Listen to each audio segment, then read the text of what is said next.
banyak orang tua yang terpaksa pinjem ke bank emok, ke bank keliling, jual aset, dan kemudian pinjam ke tempat-tempat lain yang menimbulkan beban ekonomi. Pagi ini saya membaca berita yang sangat menarik ya, bahwa tingkat hunian hotel menurun, kemudian PHRI meminta agar studi tour dicabut larangannya dengan tujuan agar hotel-hotel terisi. Pertanyaan saya adalah bahwa tingkat hunian hotel meningkat itu kan manakala ada orang yang memiliki kebutuhan untuk nginep di hotel, untuk liburan, kemudian kepentingan pekerjaan, dan kepentingan-kepentingan lainnya yang kita nggak bisa sebutkan, semua orang udah ngerti. Nah, artinya bahwa dia memiliki kelebihan uang. Karena jenuh di rumah, maka dia perlu piknik. Karena uangnya cukup, sehingga uang yang berlebih itu membuat siklus ekonomi, melahirkan kepariwisataan menggeliat, perhotelan menggeliat, tenaga kerja menjadi hidup.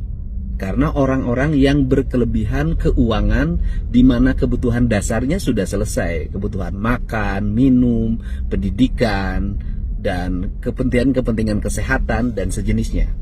Nah, pertanyaannya adalah ketika studi tour dimaknai sebagai nginep di hotel, artinya sudah diakui bukan studi tour tapi pariwisata atau piknik. Nah, kemudian anak-anak yang disuruh nginep di hotel ini atau didorong nginep di hotel ini adalah anak-anak yang bagaimana? Apakah mereka orang kaya semua?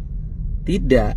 Banyak orang tua yang terpaksa pinjem ke bank emok, ke bank keliling, jual aset, dan kemudian pinjam ke tempat-tempat lain yang menimbulkan beban ekonomi bagi kehidupannya, itu dipaksa oleh anaknya untuk berpiknik.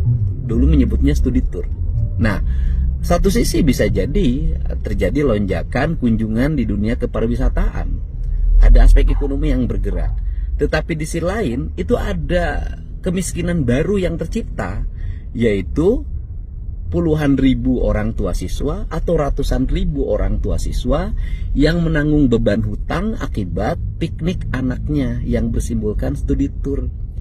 Sebagai gubernur, saya harus melihat hal yang lebih luas, yaitu saya harus menyelamatkan dulu beban kehidupan rakyat agar terkurangi beban ekonominya, agar dia tidak berhutang dan mereka terpenuhi kebutuhan dasar pokoknya, yaitu kepentingan mereka untuk kebutuhan konsumsi, kepentingan pendidikan. Itu dulu yang saya inginkan. Nah, kalau orang tuanya yang punya kemampuan ekonomi, anaknya tetap bisa piknik bersama orang tuanya, kan gak ada problem sebenarnya.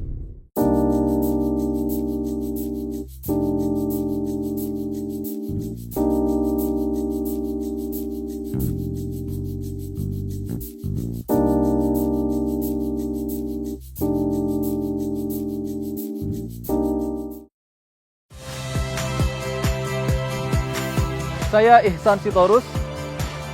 Saksikan program-program Kompas TV melalui siaran digital, pay TV, dan media streaming lainnya. Kompas TV, independen, terpercaya.